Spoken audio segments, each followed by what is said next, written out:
crime in his own community here in New York City, but was then murdered while on vacation in another country.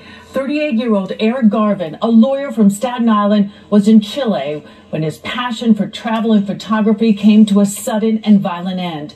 He was shot to death on the streets of Santiago. His father, devastated by the news, spoke exclusively with Eyewitness News reporter Mike Marza about the tragic loss. Mike? Sade, so heartbreaking. Eric Garvin went to Santiago with his best friend. The two stayed in separate parts of town, and when Garvin's friend couldn't find him, well, he went to the U.S. Embassy to report him missing, but instead, he was dead in a hospital morgue. Chilean authorities telling the family Garvin, who, as you mentioned, was an avid photographer and explorer, may have been wrongly targeted in a drug turf war. Eric Eugene Garvin visited over 40 countries, many with his older sister Naomi. There they are in Cuba. He made friends very quickly with our hosts and her extended family and even some of the neighbors on the block. But yeah, he never had a concern about going out of the country. But on vacation in Santiago, Chile, Saturday, January 14th, he was shot and killed, taking a picture. From a father's perspective, this is the darkest day in my life. In my wife's life.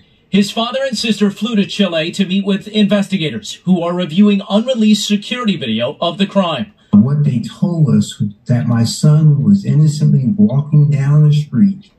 He paused for a moment and took a snapshot of a building in a drug-infested area. And immediately following that, 3 gentlemen came across the street, grabbed my son, stole his phone, and they shot him 3 times. And he died there on the scene. The 38-year-old attorney by trade graduated high school in Maryland and moved to Staten Island a decade ago. He lived a life of exploration and service, inspired by his dad, a former U.S. Air Force colonel. When he was going to law school at the University of Maryland, he met a homeless guy by the name of Darnell. And Darnell had this growth growing on the side of his face, and he had no idea what that was. And my son said, hey, you need to go to the doctor to check that out, make certain it's okay. And what he ends up finding out was that was cancerous. And if it was left untreated, he was going to die. My son going to law school, he was using his advocacy for those who are often not paid too much attention to. Gene, as his family called him, also worked with former Mayor de Blasio's office on community initiatives to reduce gun violence in areas like Brownsville, Brooklyn.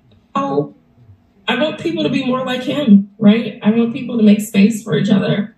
I want them to be curious about meeting each other and about experiencing each other's cultures. His sister Naomi asked me to mention that Santiago is a beautiful place with beautiful people, and authorities there have been helpful in this investigation and are hopeful there will be some arrests soon.